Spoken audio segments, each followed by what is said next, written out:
The katana is history's most celebrated blade. Centuries of refinement, differential hardening, Yaki era. A weapon so precisely engineered for its context that it became genuinely extraordinary within that context. Here is the part nobody wants to say. That perfection was the trap. A weapon optimized that completely for one set of conditions becomes catastrophically vulnerable the moment those conditions change. The katana didn't lose because it was poorly made. It lost because it was made too well for a world that stopped existing. Firearms arrived in Japan in 1543. That date matters more than any metallurgical argument.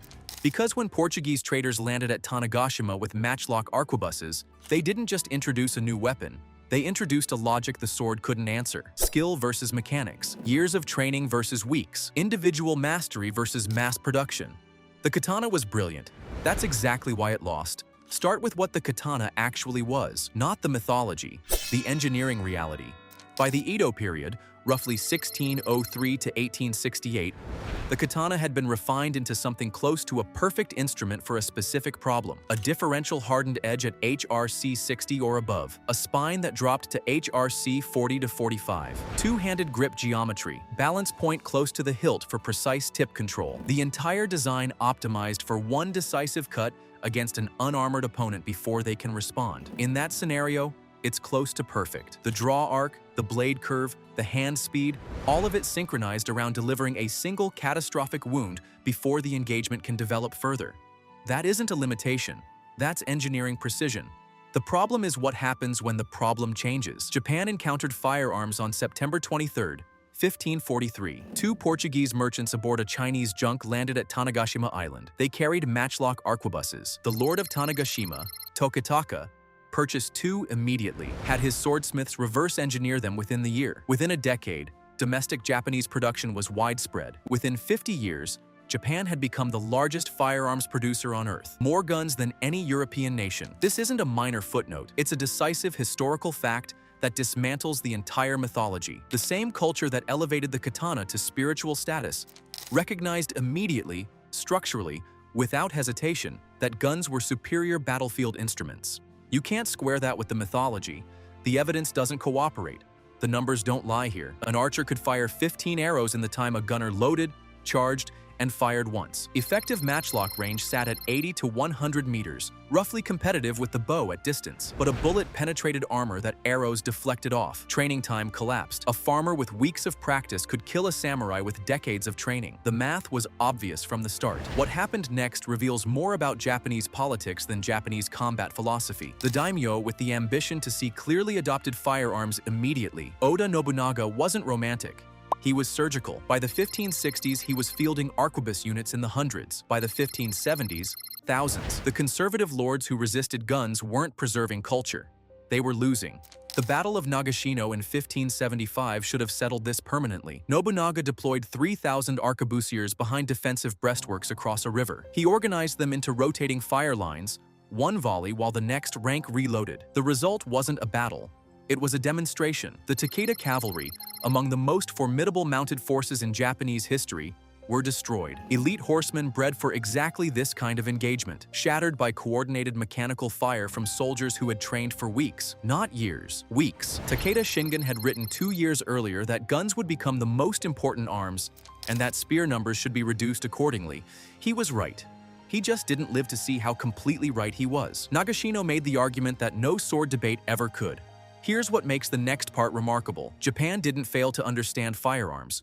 It chose to suppress them. The Tokugawa shogunate unified Japan in 1603 and immediately began restricting gun production. Licensed gunsmiths declined from hundreds to dozens across the 17th century. Production concentrated in workshops directly controlled by the shogunate. The government encouraged citizens to donate their firearms for construction of a massive bronze Buddha statue. This was not naive. It was calculated. A disarmed population doesn't revolt. Firearms level social hierarchies. They make the samurai killable by anyone. Spring-loaded mechanisms and black powder don't care about bloodlines or training. The shogunate understood this perfectly, and they found it politically intolerable.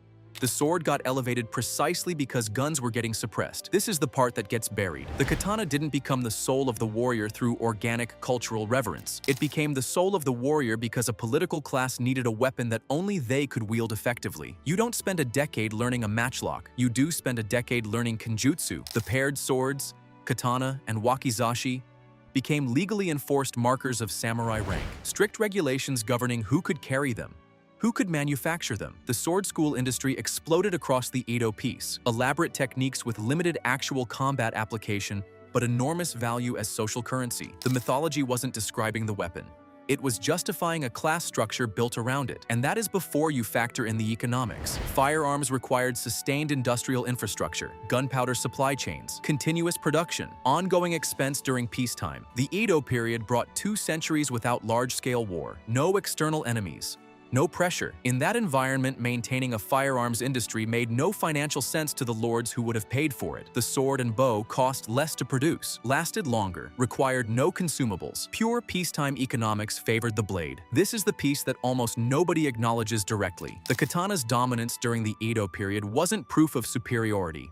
It was proof that when you remove the conditions that expose a weapon's weaknesses, the weaknesses become invisible. The Edo piece didn't prove the sword worked.